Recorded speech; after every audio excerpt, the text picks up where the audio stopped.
Lost Gravity is currently the only operating MACK Rides Big Dipper coaster in the world. It'll soon be one of two. There's one going to the Walibi Park in Germany. But as of right now, this is kind of what we got. So it is a very small train, 8 passengers per vehicle, compact layout that packs in a lot. So we have 2 inversions, a little over 2,000 feet of track, max speed 54 miles per hour. And this ride is pretty much just composed of tight turns and crazy elements. If you want an idea of the type of things in this ride, look no further than the first drop. This thing completely rotates you almost like it's doing a wing over drop in the style of something like Gatekeeper or The Swarm, because Lost Gravity completely flips you so you are diving almost under the lift hill. And it is quick because Lost Gravity starts off with a very fast chain lift, and so as soon as you reach the top, you're just quickly, whoop, and now you're dropping. And they waste no time in using that energy, because my favorite moment of this ride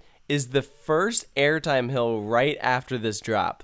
Because holy crap, it is a very small moment, but the ejector airtime is ridiculous. As soon as you reach the bottom, it's a small bunny hill. You are catapulted out of your seat, and you make your way into this large, it's almost like a top hat, but it kind of twists out. Like I said, Lost Gravity is just composed of a lot of strange elements, and so that's what I like about this ride. It is not your traditional roller coaster. It is worth mentioning, for the vehicle, 4 out of the 8 seats actually sit out over the edge like wing seats. So it's not a wing coaster, but it is kind of like Sky Rush, how you have some seats sitting out over the edge while the other 4 seats are in the middle. So it is definitely worth doing it in a wing seat and in a middle seat, just so that you kind of get an idea of what the experience is like, because it does differ. Now, one of the downsides with this ride is that as you are going along, because of how the restraints are, the lap bar will kind of come down further during the ride. So by the end of the ride experience, you might have stapled yourself. So if you kind of apply pressure upwards so that the lap bar doesn't come down any further, then it might kind of make the ride experience a little bit better. That's something I've kind of noticed as I've ridden some of these coasters by MACK Rides, and Lost Gravity is no exception. But anyways, that one top hat, I don't even know if I'd call it a top hat, but after that, that's when it kind of flips around and you're going back through now some big airtime hills. Again, like the small ejector hill, this is another ejector hill, but this one is a lot more drawn out.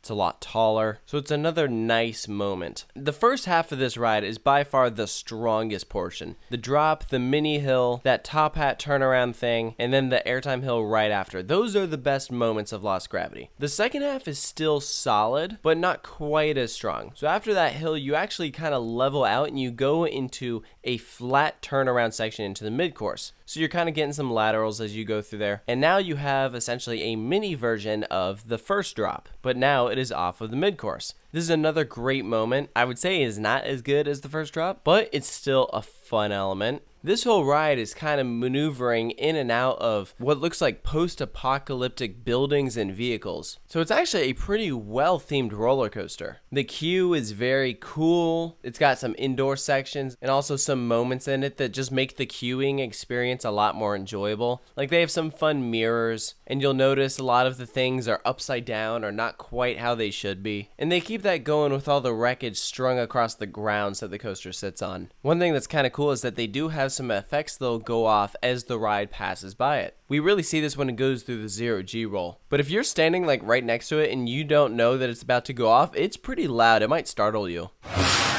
And from there, we have another sharply banked turnaround, another little pop of airtime, and then a turn into the brake run. So Lost Gravity, to kind of sum things up, it's a fun ride. It's got a very wacky layout. It is not the smoothest thing in the world. It is kind of shaky. So for some people, that might detract from the ride experience, because I do think that the ride would be better if it were smooth all the way through. But that being said, I don't think it'll completely take away from all that the ride has to offer. Like, you'll still be able to walk off of it having enjoyed your ride. But if there was one thing that I could fix about this ride, it would be to smoothen it out, because frankly, if it were smoother, this might be my favorite ride at Walibi Holland. I do prefer Goliath, but I can see why Lost Gravity would be your favorite. It really is a solid roller coaster. I think if they can figure out how to keep it smooth, because I imagine at one point it was smooth, but it has been open for a few years. So if they could figure out how to keep it consistently smooth so it's not super shaky, then yeah, I say start adding a bunch of these all over the place. They're really weird, unique roller coasters. I mean, it doesn't exactly have the highest throughput, but send them to more parks the size of Walibi Holland, and hey, I think it is going to be a great attraction that can really add to a park's lineup. So for its final score, I am giving Lost Gravity an 8.5. That 1.5 points being taken away pretty much is because of the smoothness factor.